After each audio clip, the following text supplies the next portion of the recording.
సంఘటన చోటు చేసుకుంది. ల్యాబ్ పరీక్షకు అనుమతించలేదని ఆరోపణలు వచ్చాయి. ఆవేదన చెందిన బీటెక్ థర్డ్ ఇయర్ విద్యార్థిని ఆత్మహత్య యత్నానికి పాల్పడింది.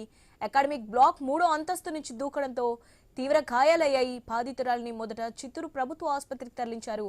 పరిస్థితి విషమించడంతో వేలూరు సీఎంసీకి తరలించి చికిత్స అందిస్తున్నారు.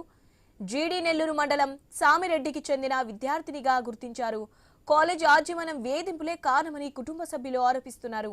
ఈ ఘటనపై పోలీసులు కేసు నమోదు చేసి దర్యాప్తు చేస్తున్నారు. రైట్, దీనికి సంబంధించి అప్డేట్స్ తెలుసుకుందాం. మా ప్రతినిధి వర్మ ఉన్నారు. వర్మ, ఈ సూసైడ్ సంబంధించి డీటెయిల్స్ ఏంటి?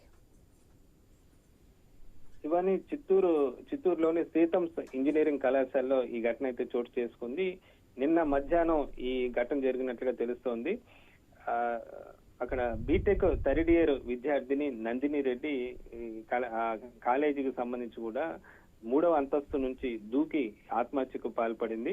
అయితే దీనికి కారణం ల్యాబ్ ప్రాక్టికల్స్ ఎగ్జామ్ కు తనను అనుమతించలేదన్న కారణంతో మనస్తాపంతో ఈ పనికి పాల్పడినట్లుగా కూడా కుటుంబ సభ్యులు చెబుతున్నారు. దీనికి కాలేజీ యాజమాన్యం వేధింపులే కారణమని వాళ్ళు ఆవేదన అయితే వ్యక్తం చేస్తున్నారు.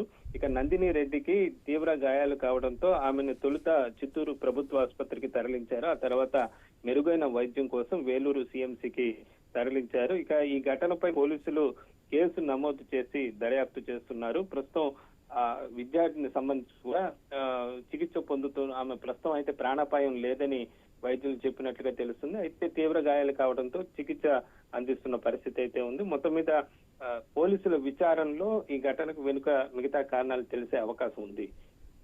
Right, thank you Shivani. Right, thank you Varma.